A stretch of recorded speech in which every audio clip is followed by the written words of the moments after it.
The alarm tore through the corridor before I even reached the door. Red light spilled across the floor in slow pulses, and my badge nearly slipped out of my hand as I pressed it against the scanner. The lock clicked open a second too late for my racing heart to notice. I am Daniel Hartley, and that night I was only supposed to check a set of readings, nothing more. I had done it 100 times before. Walk in, glance at the monitors, note the numbers, walk out. That was the job. That was supposed to be all of it.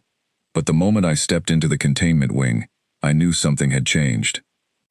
The glass wall in front of me, thick enough to stop a vehicle, was fogged with faint condensation on the inside. Behind it, in a room built with nothing but smooth white panels and a single reinforced cot, sat the being we called Subject 7. She was not moving the way she usually did. For weeks, she had been still, almost lifeless, kept in a state between sleep and awareness by the sedatives dripping slowly into the tube connected to her arm. Her skin held a soft gray undertone, her frame slender in a way that made her look fragile, though I had read the medical files. She was not fragile, not even close. Tonight, her eyes were open, not glassy, not clouded, open, clear, and fixed directly on me. I stopped walking. My boots scraped against the floor, and the sound echoed louder than it should have in the empty hallway. The rest of the night staff were 2 levels up, dealing with a generator issue that had nothing to do with her. I was alone with something that should not have been awake. I checked the panel beside the glass. Vitals normal. Sedative levels normal. No indication of any malfunction that would explain why she had opened her eyes and was now watching me with the kind of focus you give someone you have known for years. I told myself it was a reflex. Alien biology was still mostly guesswork to us. Maybe her kind opened their eyes during certain sleep cycles. Maybe this meant nothing. Then she spoke my name. Not my title, not my badge number, which was the only identifier listed on my uniform. Not even a general greeting. She said, in a voice that came out rough, as if her throat had not been used in a long time. Daniel. I felt the floor tilt beneath me, though nothing had actually moved. There is a strange kind of fear that comes from being known by something that should not know you. It is different from the fear of danger. It creeps in slower, quieter, and settles into your chest like cold water. "How do you know that name?" I asked, though my voice barely carried past the glass. She tilted her head slightly, the motion almost human, almost gentle. Her lips parted, but she said nothing else. Instead, her gaze moved down to my hands, then back up to my face, as if she were confirming something to herself. I glanced behind me. The hallway was still empty. No cameras pointed directly at this section, a detail I only knew because I had once complained about the blind spot to a technician who never fixed it. For the first time since I had taken this job, I wished someone else were standing beside me. I stepped closer to the intercom panel mounted beside the glass, thumb hovering over the switch that would let my voice pass through to her cell. My other hand trembled slightly, and I pressed it flat against my leg to steady it. "You're not supposed to be conscious," I said instead, choosing the safer question. "The sedative should keep you under for another 6 hours." Her eyes did not leave mine. "I have been listening," she said. "Longer than your machines think." The words settled into me with a strange weight. Listening, not sleeping, not sedated in the way we assumed. Listening. I thought about the files I had read when I joined this program 3 months earlier. Subject 7 had been recovered from a crashed vessel in a remote stretch of desert, found alone, without any visible weapons, without any attempt at resistance. The official story given to the research team was simple. First contact, peaceful capture, a scientific opportunity unlike anything in human history. But standing there, staring into eyes that held far more understanding than a newly captured creature should have, I began to wonder how much of that official story was actually true. "What do you want?" I asked, though even as the words left my mouth, I realized how foolish they sounded. She was behind reinforced glass, restrained, sedated, monitored every second of the day. What could she possibly want from me that she could act on? Her answer came slow, deliberate, as if she were choosing each word with great care. "I want you to remember something you have forgotten." I almost laughed, though nothing about the moment invited humor. "I've never met you before tonight." "You have," she said, "just not in this shape, not in this place. A chill spread across my shoulders. I told myself this was a trick, some kind of psychological tactic her species might use, a way to unsettle her captors and create confusion. That explanation made sense. It fit the situation. It let me breathe again. Except the next thing she said broke that comfort apart entirely. You still keep the small wooden bird on your desk, the one with the chipped wing. Your grandmother gave it to you before she passed. The room went silent except for the low hum of the ventilation system. I did have that bird. It sat on the corner of my desk in the small apartment I rented across town, a place no one from this facility had ever visited. My grandmother had given it to me when I was 9 years old, carved from a rough piece of pine, one wing slightly chipped from years of being carried around in my pocket. I had never mentioned it to anyone here, not once. There was no reason to. That's impossible, I said, my voice barely above a whisper. Impossible is a word your kind uses when you are afraid of what is true, she replied. I backed away from the glass, my mind racing through every possible explanation. Maybe someone had researched my personal history and fed her the information as some kind of test. Maybe this was an experiment designed by my superiors to see how I would react under psychological strain. Maybe I was simply exhausted from months of night shifts and imagining details that were not really there. But deep down, none of those explanations felt true. And a part of me, a part I did not want to acknowledge yet, knew that the fear settling into my chest was not born from confusion. It was born from recognition, as if some quiet corner of my mind understood exactly what she meant, even if the rest of me refused to accept it. She watched me retreat with something that looked almost like sadness, not triumph, not manipulation. Sadness, the kind you feel when someone you care about does not remember you, and you are forced to watch that distance stretch further with every passing second. You should not be here right now, I said, trying to steady my voice, trying to sound like the professional I was supposed to be. The sedative logs will show irregular activity. Someone will notice. They already know, she said quietly. They have known since the moment I opened my eyes. That sentence hit harder than anything else she had said. My eyes shot toward the small red light blinking beside the ceiling camera, the one I always assumed was broken. It was not broken. Footsteps echoed from the far end of the corridor, quick and heavy, the kind that belonged to security personnel responding to an alert. My pulse spiked, and for a brief, irrational moment, I felt as though I had done something wrong, simply by being present when she woke. I turned back toward the glass one final time, before I would be forced to explain myself to whoever was approaching. She held my gaze, calm despite the chaos building around her, and said one last thing, before the door behind me slid open with a hiss. Ask them what really crashed that night, Daniel. Ask them why the wreckage did not match a ship built by strangers. The door opened fully, and 2 security officers stepped inside, weapons lowered, but eyes sharp, scanning the room. Then me, then the glass behind me. Report, one of them said, his tone clipped and businesslike. I opened my mouth to answer, but my mind was still tangled around her final words. Wreckage that did not match a ship built by strangers. What did that mean? Strangers implied distance, implied unfamiliarity. If the wreckage did not match that description, then whatever crashed that night was not a stranger at all. Subject 7 is conscious, I finally said, forcing my voice to sound steady. Vitals are stable, no breach of containment.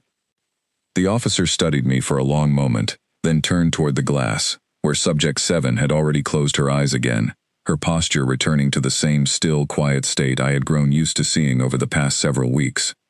But I knew what I had seen, I knew what I had heard, and no amount of returning stillness could erase the sound of my own name spoken by something that should never have known it.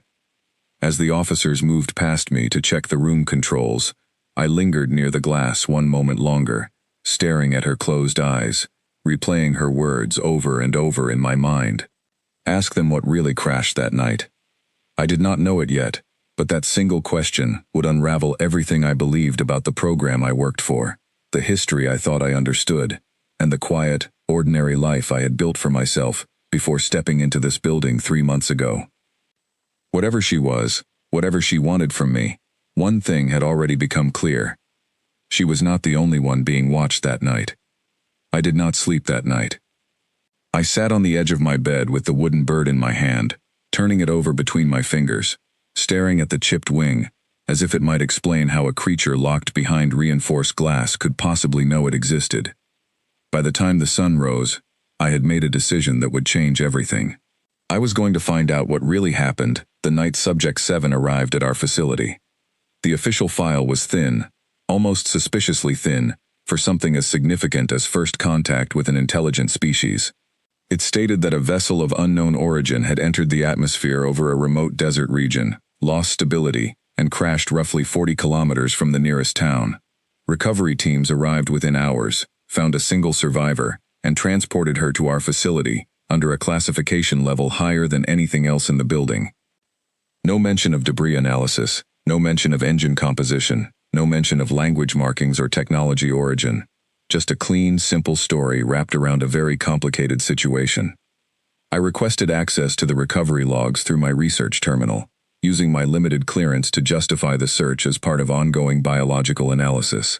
It took 3 attempts before the system granted me partial access, likely because whoever approved requests at that hour was too tired to look closely at what I was asking for. The recovery images loaded slowly, and when they finally appeared, my stomach tightened. The wreckage did not look like anything alien at all. Sections of the hull were scorched, twisted, broken apart in ways consistent with a crash, but the underlying structure looked eerily familiar. Panels with rivet patterns similar to older satellite designs. Wiring configurations that matched decommissioned communication systems from programs I recognized from public records. Even the metal composition, according to a partial analysis buried deep in the file, showed traces of alloys developed decades ago by human engineers. It did not make sense. Unless it did, in a way that terrified me more than confusion ever could. What if the ship had not come from somewhere else entirely? What if it had been built using human technology, perhaps stolen, studied, or somehow acquired, long before that night in the desert? I closed the file and sat back, staring at the ceiling of my apartment, as questions multiplied faster than I could answer them. The next few days blurred together in a strange rhythm of forced normalcy and quiet investigation. During my shifts, I performed my duties exactly as expected, running scans, logging vitals, avoiding any behavior that might draw attention. But every spare moment I had, I found myself back near her containment room, drawn by something I could not fully explain. She was awake more often now. The staff assumed it was a natural adjustment to her biology, her body slowly building tolerance to the sedatives. No one seemed alarmed by it, which struck me as strange given how unusual her earlier stillness had been. One evening, after most of the research team had left for the day, I found myself standing in front of her glass again, my badge already used to bypass the outer door under the excuse of a follow-up scan. "You came back," she said, her voice steadier than before, though still carrying that same rough undertone. "I have questions," I said, keeping my tone low, aware of how easily sound could carry in the quiet building. "I assumed you would." She sat up slightly, resting against the wall behind her cot. "Ask them." "The wreckage," I said. "It doesn't match what I'd expect from a ship built by a species from somewhere else entirely. Some of it looks like it was built using our own technology." Her expression did not shift into surprise or defensiveness. If anything, she looked almost relieved, as though she had been waiting for me to notice. "Because it was," she said simply. I gripped the edge of the intercom panel. "Explain that." "My people have studied your planet for a long time, Daniel. Longer than your history books could measure. We did not need to build something entirely foreign to move among you. We adapted, borrowed, blended pieces of your own designs into our systems, so that if something like this happened, if we were ever found, the evidence would raise fewer questions. But it didn't work," I said. "I'm asking the questions right now." A faint, almost sad smile touched her lips. "Yes, you are." I studied her for a long moment, trying to piece together the shape of a truth still hidden behind fragments. "You said you know me. Not this version of me. Not this life. What does that mean?" She was quiet for a while, long enough that I began to wonder if she would answer at all. When she finally spoke, her voice carried a weight that made the room feel smaller. "My kind does not simply observe your species from orbit or from shadows, Daniel. We follow certain bloodlines across generations. Families whose traits repeat in ways that matter to us. Traits like stubbornness, adaptability, an unwillingness to accept limits placed upon you by others. Bloodlines, I repeated slowly. You're saying you've been watching my family. Longer than you can imagine, she said. Your grandmother's mother stood in a field once, staring up at a light in the sky that did not belong to any known aircraft of her time. She never spoke of it publicly. She feared no one would believe her. But she remembered it for the rest of her life, and she passed something of that memory down without even realizing it, through stories, through small habits, through the way she raised her children to question things others accepted without thought. My chest tightened. My grandmother had told me stories about her mother when I was young, strange fragments about lights in the sky, about a summer she refused to speak of in detail. I had always assumed they were just old stories, exaggerated with time, the kind every family carries without any real weight behind them. You're saying that's true, I said quietly. Not just family folklore. I am saying it is the beginning of why I know your name, she said. Not the whole reason, but the beginning.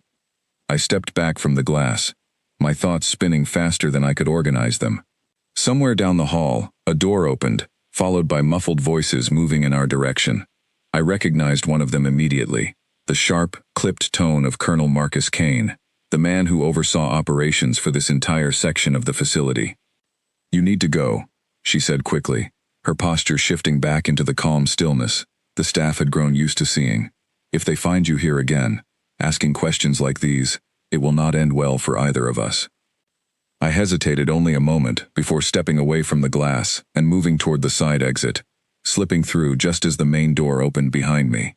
I pressed myself against the outer wall of the corridor, listening as Colonel Kane's voice grew clearer.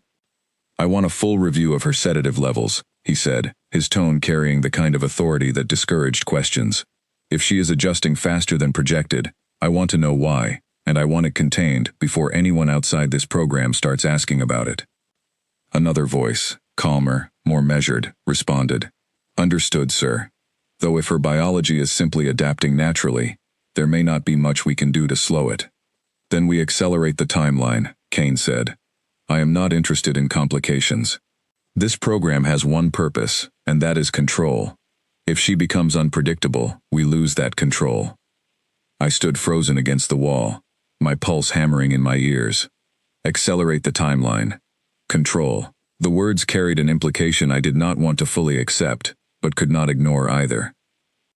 Whatever plans they had for her, whatever purpose this program truly served beneath its official research classification, it was not simply about studying a captured alien for scientific curiosity. There was something colder underneath it, something that treated her not as a being, with thoughts and memories and fears, but as a problem waiting to be managed.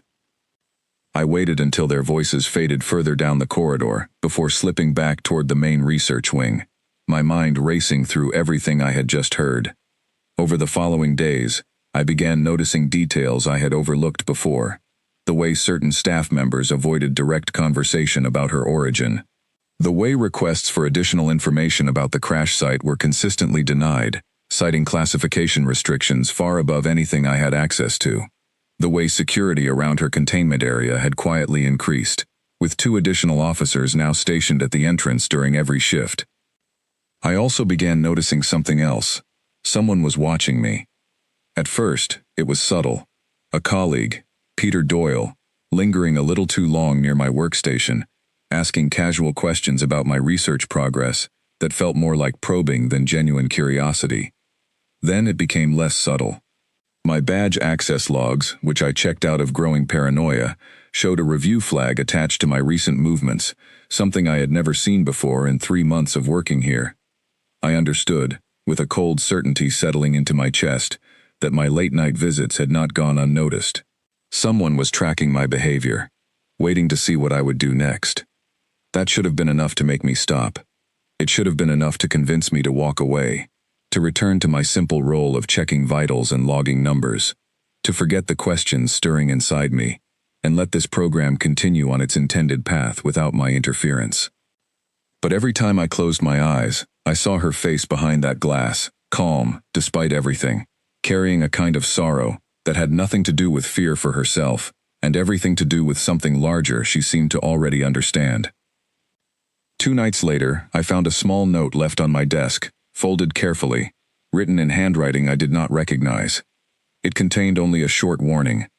They plan to move her within the week. After that, you will not get another chance to learn the truth. I stared at those words for a long time, the wooden bird sitting beside them on my desk, its chipped wing catching the dim light of my apartment. Whatever was coming, I understood one thing with absolute clarity. I was no longer simply an observer in this story. I had become part of it, whether I was ready or not. The note stayed folded inside my jacket pocket for 2 full days before I found the courage to act on it. I carried it with me everywhere, feeling its edges through the fabric during meetings, during meals, during the long silent drives home after each shift.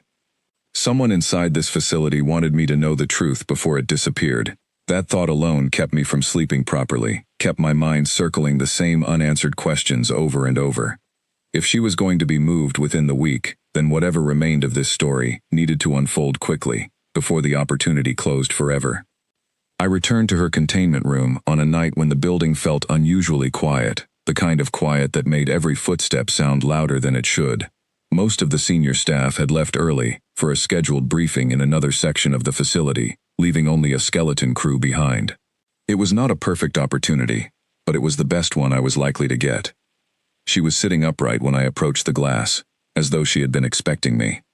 "You received the note," she said before I could speak. I studied her carefully. "You know about that. I do not control everything that happens around me, Daniel. But I am not entirely without allies either. Someone within this facility does not agree with the direction Colonel Kane has chosen for this program." That revelation unsettled me almost as much as everything else she had told me. If there was someone else working quietly against the program from the inside, then this situation was far larger and more complicated than a single junior researcher stumbling onto uncomfortable truths. "Who wrote it?" I asked. "That is not something I can share with you yet," she said. "Not because I distrust you, but because some information is safer left unspoken until the right moment arrives." I exhaled slowly, forcing myself to focus on what mattered most right now. "You said they plan to move you. Where?" "Somewhere deeper," she said. "A location with fewer restrictions on what can be done to someone in my position. A place designed for endings rather than research." The bluntness of her words hit harder than I expected. I had suspected something like this since overhearing Kane's conversation days earlier, but hearing her state it so plainly made the reality impossible to soften. "Why would they do that?" I asked, though a part of me already understood the shape of the answer. "Because I have stopped being useful to them in the way they originally intended," she said, "and because what I know has become more dangerous to their plans than what I could offer through continued study." "What do you know?" I asked. She studied me for a long moment before answering, as if weighing how much I was ready to hear. "My people are not united the way your species assumes when it imagines beings from beyond your world," she said. "We are divided, much like you are, by beliefs, by fear, by different visions of what should be done about a planet like yours." "Different visions," I repeated, "meaning some of your people see us as a threat." "Yes," she said simply. "There is a faction among us that believes your kind grows too quickly, adapts too easily, resists control in ways few other species do. They believe that if left unchecked, humanity will eventually become something too powerful to manage. Their solution is simple: contain you before that happens. Slow your progress. Remove key bloodlines that show the traits they fear most." The room felt colder suddenly, though nothing about the temperature had actually changed. "And you disagree with that?" I said. "I do," she said, her voice carrying a quiet firmness. "I do not believe your unpredictability makes you dangerous. I believe it makes you remarkable. I have spent much of my life studying families like yours, watching how you push forward despite every obstacle placed in your path, and I have come to believe that containing something like that is not wisdom. It is fear disguised as caution." I stared at her, trying to reconcile the image I had built of her in my mind, a captured specimen, a mystery locked behind glass, with the being now describing herself as something closer to a protector, someone standing quietly against forces from her own side. "That's why you crashed," I said slowly, pieces beginning to align.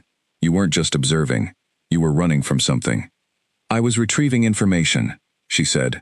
Records that would expose how far my people's aggressive faction had already gone in preparing to act against certain human bloodlines, including yours. My ship was sabotaged before I could return with that information. I crashed here, injured, and was found by your recovery teams before I could destroy what I carried. What happened to that information? I asked. Some of it remains hidden within systems your engineers have not yet accessed, she said. Buried inside fragments of the wreckage they assumed were simply damaged beyond use. I thought back to the recovery images I had reviewed, the twisted panels, the scorched interior sections marked as non-functional in the official reports. If she was right, then somewhere within that wreckage sat proof of everything she was telling me. Proof that could either save her or destroy the last shred of trust I still held in the people running this program. I need to see that wreckage, I said. That will not be simple, she said. Access to recovered materials from my ship is restricted well above your clearance level. Then help me understand what to look for, I said. If there's a chance to prove any of this, I need to try. She studied me for a long moment, something unreadable passing behind her eyes. You remind me so much of the ones who came before you, Daniel. Different faces, different lives, yet always that same refusal to simply accept what you are told. Before I could respond, the sound of the outer door sliding open cut through the quiet, followed immediately by hurried footsteps. I spun around just as Peter Doyle stepped into view, his expression tight with something between worry and suspicion. Daniel, he said, his voice low but urgent, you need to leave right now. Kane knows you've been coming here. He's on his way to this section. My stomach dropped. How do you know that? Because I'm the one who left the note, Peter said, glancing nervously toward the corridor behind him. I've watched this program long enough to know something isn't right, but I couldn't say anything directly without putting myself at risk. I hoped you might be someone willing to actually look deeper. Relief and confusion tangled together inside me, but there was no time to sort through either emotion. Why are you helping me? Because I've read enough of the internal reports to know this program isn't about research anymore, Peter said. It's about control, and I don't want to be part of whatever comes next if that's the direction things are heading. A distant alarm chirped somewhere down the hallway, followed by the low murmur of approaching voices. Peter's eyes widened. We don't have time, he said. Go, now, before they see you here. I glanced back toward the glass, one final time. She held my gaze steadily, calm, despite the chaos building around us. Find the wreckage, she said quietly. Look for a component, marked with 3 connected circles, hidden within the central console. That will lead you to what you need. I nodded once, memorizing the description, before following Peter through the side exit, just as Colonel Kane's voice echoed from the main entrance, sharp and demanding, questioning the night staff about unauthorized access near the containment wing. Peter led me through a series of narrow maintenance corridors I had never used before, his steps quick and practiced, clearly familiar with paths designed to avoid the main security cameras. How long have you known about this? I asked, keeping my voice low as we moved. Longer than I'd like to admit, Peter said. I started noticing inconsistencies in the funding reports about 2 months ago. Money moving toward projects that had nothing to do with research. Equipment requests that made sense only if someone planned to relocate a subject somewhere far less regulated than this facility. We stopped near a maintenance closet tucked into a corner of the lower level, and Peter pulled the door open, revealing a narrow space filled with old equipment and storage containers. This leads down toward the recovery archive, he said, gesturing toward a hidden panel at the back of the closet. It's where they keep unprocessed materials from the crash site, including sections of the wreckage that haven't been fully cataloged yet. You've been down there before, I said. Once, Peter admitted. I got curious after noticing how carefully certain files were being restricted. I didn't stay long. Security in that section is heavier than anywhere else in the building. I stared at the panel, my heart pounding with a mixture of fear and determination. Everything Subject 7 had told me hinged on finding proof buried somewhere behind that door. If I turned back now, I would never know whether any of it was true. If I moved forward, I risked losing everything I had built here, and possibly far more than that. I need to see it, I said finally. Peter hesitated only a moment before nodding, pulling the panel open to reveal a narrow stairwell leading down into darkness. Then let's move quickly, he said, before Kane realizes we're both missing. As we descended into the quiet, dimly lit passage below, I could not shake the feeling that whatever we found down there would not simply answer my questions. It would change everything I thought I understood about the world above us, about the sky I had spent my entire life looking up at, without ever truly wondering what might be looking back. The stairwell smelled of dust and old metal, the kind of scent that clings to places rarely visited by anyone above a certain clearance level. Peter moved ahead of me, his flashlight cutting a narrow path through the darkness, while I kept close behind, my pulse steady but my thoughts racing far ahead of my feet. At the bottom of the stairs, a heavy door greeted us, its surface marked with a faded warning label about restricted access. Peter pressed his badge against the scanner, and for a tense moment, nothing happened. Then the light blinked green, and the door slid open with a soft mechanical hiss. "This clearance won't last long once they realize it's being used," Peter whispered. "We move fast." Inside, the recovery archive stretched further than I expected, rows of metal shelving holding sealed containers, each labeled with case numbers instead of descriptions. Somewhere near the back, past several rows of storage, a section stood apart, cordoned off with additional security markers, and a keypad lock, far more advanced than the rest of the room. "That's where they keep the ship components," Peter said, nodding toward the restricted section. "I don't have clearance to open that."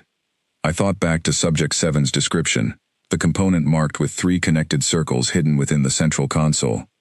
If it existed anywhere, it would be behind that locked section. "There has to be another way in," I said. Peter scanned the surrounding area before pointing toward a maintenance grate near the base of the far wall. "That connects to the ventilation system for this level. It's tight, but it should lead directly into that restricted section." I stared at the narrow opening, doubt creeping into my chest. "You want me to crawl through there?" "Unless you have a better idea," Peter said, glancing nervously toward the door behind us. "We don't have much time before someone notices this section has been accessed." I nodded, pushing aside my hesitation, and knelt down to pry the grate open. The space beyond was tighter than I expected, forcing me to move slowly, my shoulders brushing against metal on either side, as I crawled forward through the darkness. After what felt like an eternity, though it was likely only a few minutes, I reached another grate, leading into the restricted section. I pushed it open carefully, and lowered myself down into the room beyond. The space was smaller than the main archive, filled with several large containers, each holding twisted, scorched pieces of metal that still carried the shape of something far larger, once assembled together.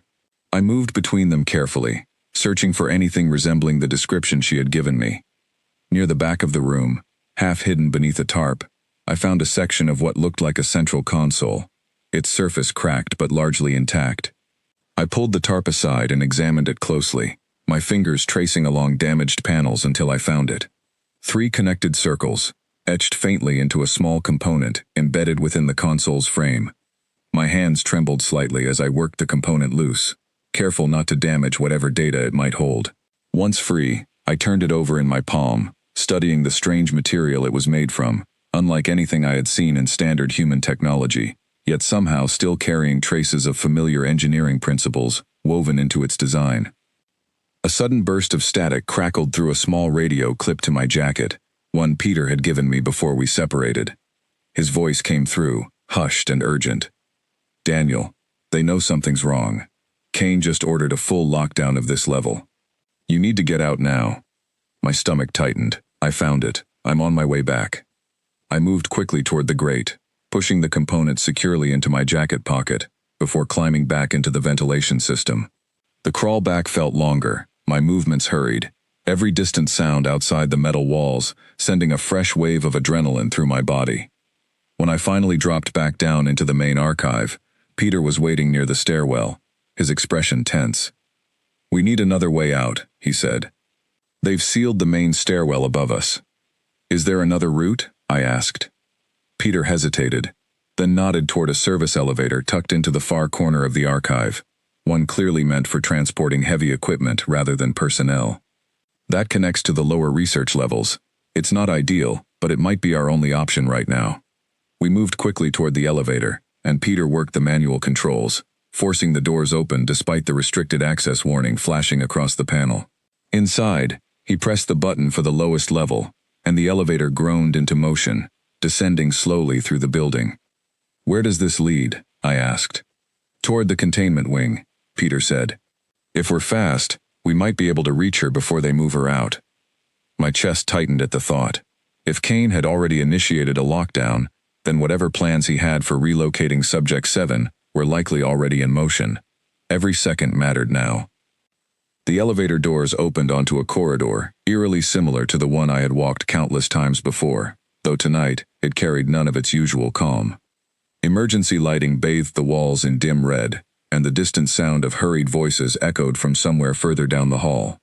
We moved quickly, staying close to the walls, avoiding open sight lines wherever possible. As we approached the containment wing, I spotted a transport team gathered near the entrance, preparing a secured container, clearly meant to move Subject 7 to another location. "We're too late," Peter whispered. "No," I said, my mind racing. "Not yet." I thought quickly, scanning the corridor for anything that might buy us time. Near a maintenance panel a short distance away, I spotted an emergency override switch, one designed to trigger a temporary shutdown of nearby security systems in case of critical equipment failure. "Cover me," I said to Peter, already moving toward the panel.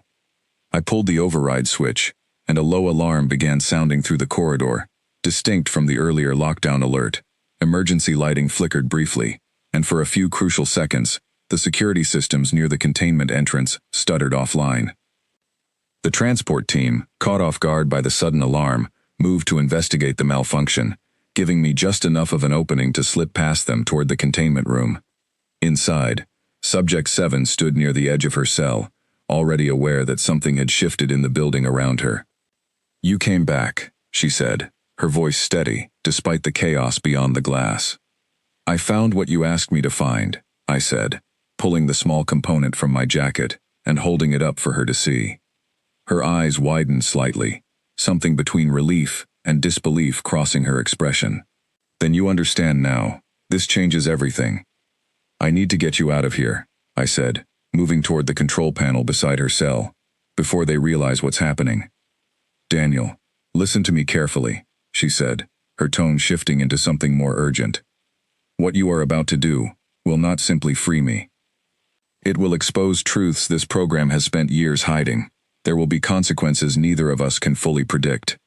"I understand that," I said, working quickly to override the containment lock, "but I can't just stand by and let them erase you, or whatever proof exists about what's really happening here."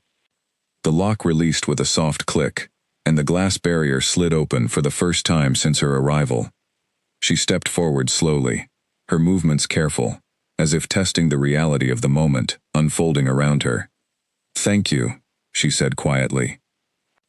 Before either of us could say more, the corridor outside erupted into sudden commotion, footsteps pounding against the floor, as the transport team realized what had happened. Peter's voice crackled through the radio again, sharp with urgency. "Daniel, they're coming your way. You need to move now." I turned to her, my heart pounding. "Can you run?" "I can do more than that," she said, a faint, determined edge entering her voice. We moved quickly through a side corridor, Peter directed us toward, weaving through narrow passages designed for maintenance access rather than quick escape. Behind us, the sound of pursuit grew louder, voices calling out instructions, security systems attempting to reroute and seal off potential exits. As we rounded a final corner leading toward an emergency exit near the building's lower level, Colonel Kane's voice rang out behind us, sharp and commanding. "Stop where you are." I turned instinctively, finding him standing several meters back, flanked by two security officers, his expression carrying a mixture of anger and something closer to desperation. "You have no idea what you're doing," Kane said, his eyes fixed on Subject 7. "She is not what you think she is." "I know exactly what she is," I said, surprising myself with the steadiness in my voice. "And I know what this program has been hiding." Kane's jaw tightened. "This is bigger than you understand, Hartley. There are decisions being made above both of us, decisions meant to protect this entire planet from threats you can't even comprehend. By imprisoning someone who came here trying to prevent that exact threat," I said, "by silencing anyone who dares question what's really happening." For a brief moment, Something flickered across Kane's expression, a crack in the certainty he had carried throughout every previous conversation I had overheard. But it vanished quickly, replaced by cold resolve. "Detain them," he ordered the officers beside him. Subject 7 stepped forward slightly, placing herself between me and the approaching officers, her posture calm yet unmistakably protective. "You should reconsider that order, Colonel," she said, her voice carrying a quiet authority that made even the officers hesitate. "What is coming will not care whether you followed protocol tonight." Kane's eyes narrowed. "What is that supposed to mean?" "It means my absence will not go unnoticed by those who sabotaged my ship," she said. "And when they arrive to finish what they started, you will want allies standing beside you, not enemies you created through fear." The weight of her words settled over the corridor, and for the first time since I had met him, Kane looked genuinely uncertain about the path forward. I did not wait to see how that uncertainty resolved. I grabbed her hand gently, guiding her toward the emergency exit, while the confusion around Kane's hesitation bought us the precious seconds we needed. We pushed through the exit door into the cool night air outside, the sound of the facility's alarms fading slightly behind the thick walls. Somewhere above us, stars scattered across a clear sky, indifferent to everything unfolding below. "We're not safe yet," she said, her eyes scanning the darkness around us. What I told Kane was not a bluff. My people's aggressive faction will already be searching for signs of my survival. If they trace my location here, they will not hesitate to act. I looked at her, adrenaline still coursing through my veins, the wooden bird in my pocket suddenly feeling impossibly small compared to the scale of everything unfolding around us. "Then we better find somewhere to figure out our next move," I said, fast. She nodded once, and together we disappeared into the darkness beyond the facility's outer perimeter, leaving behind a program built on secrecy, and stepping into a truth far larger than either of us had been prepared to face. We moved through the darkened fields beyond the facility for nearly an hour, before either of us spoke again. The night air was cold against my skin, and my thoughts kept circling back to everything that had happened in the span of a single evening. A few hours earlier, my greatest concern had been logging vitals correctly before my shift ended. Now I was walking through open countryside, beside a being from somewhere beyond our sky, carrying a piece of technology that could unravel a program built on years of careful secrecy. She moved with quiet efficiency beside me, her senses clearly more attuned to our surroundings than mine. Every so often, she paused, tilting her head slightly, as though listening for something just beyond my hearing. "They are already searching," she said eventually, breaking the silence between us. "Not the facility, something else." "Your people," I said, understanding immediately. She nodded. The moment my presence became known within this program, it was only a matter of time before signals reached those who sabotaged my ship. My absence tonight will confirm what they likely already suspected. "What happens if they find us?" I asked. Her expression grew serious. "They will not simply attempt to recapture me. They will see this as an opportunity to eliminate evidence of their plans, along with anyone who might have learned the truth." The weight of that statement settled heavily over me. This was no longer simply about escaping a secretive human program. We were now targets for something far more dangerous, something operating far beyond anything our facility's security systems could ever hope to counter.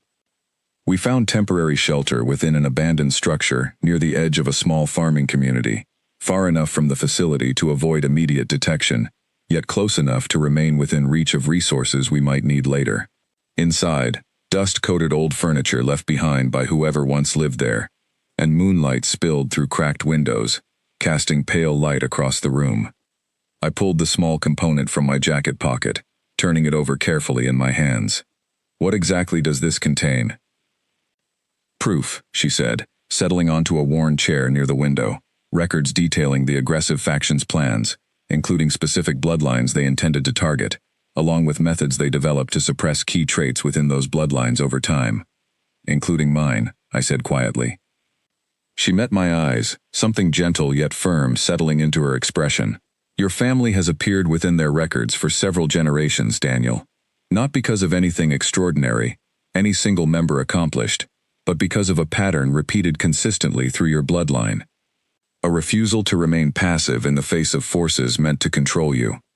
I thought back to the stories about my great-grandmother, to the quiet stubbornness I had inherited from my own parents, to the restless curiosity that had led me toward this program in the first place, despite warnings from colleagues who found the work too strange, too uncertain. "You said earlier that you crossed paths with someone from my bloodline before," I said, "not just observed from a distance." She nodded slowly. "Many years ago, before either of us existed in these current forms, I was assigned to monitor activities surrounding your family line, back when your great-grandmother first witnessed something she should never have seen. I made contact with her, briefly, cautiously, enough to understand the pattern that would eventually lead your family toward moments like this one. The revelation settled over me slowly, reshaping everything I thought I understood about my own history. My family had not simply stumbled into strange stories by chance. They had been part of something far larger, connected across generations to forces neither they nor I had ever fully understood. "Why me?" I asked. "Why now?" "Because patterns like these eventually reach a point where they can no longer remain hidden," she said. "You were meant to find me, Daniel, not through accident, but through the natural unfolding of everything set in motion long before either of us stood in this room tonight." Before I could respond further, a faint hum echoed from somewhere outside, growing steadily louder.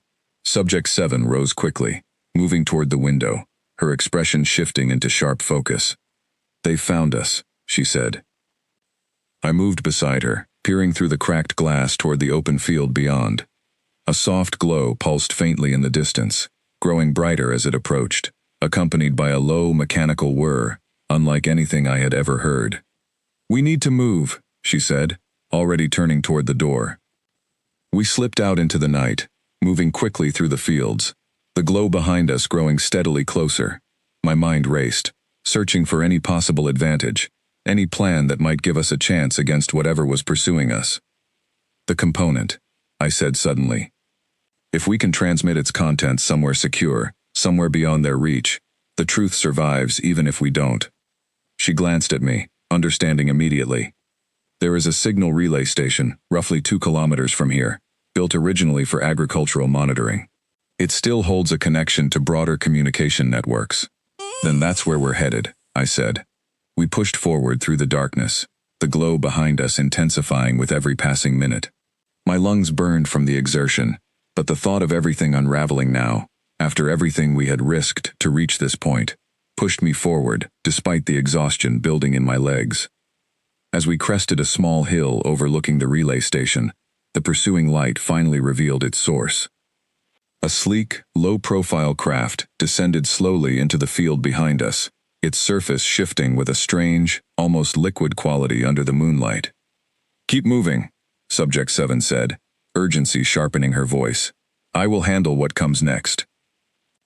We reached the relay station moments later, a small structure surrounded by an aging metal fence, clearly untouched by regular maintenance for years.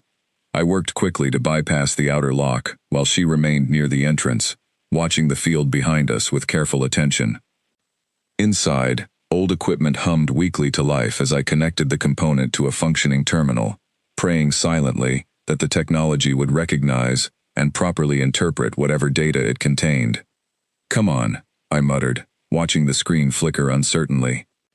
After a tense moment, the display stabilized, revealing fragmented streams of information, slowly organizing into readable structure. Subject 7 appeared beside me, her eyes scanning the data with quiet urgency. "This will do," she said. "Prepare the transmission." I initiated the upload sequence, sending the data toward every publicly accessible network I could reach, along with several independent research databases beyond the reach of any single government program. If Kane's people wanted to bury this truth, they would need to erase it from far more places than they controlled. A sudden crash echoed from outside, followed by the sound of rapid movement. I turned, just as the door burst open, revealing a figure unlike anything I had encountered before, taller than Subject 7, with sharper, more angular features. Its presence radiated a cold authority that filled the small room with tension. "You have made a grave miscalculation," the figure said, its voice carrying an unsettling calm. Subject 7 stepped forward immediately, positioning herself between the figure and me. "The information has already been sent.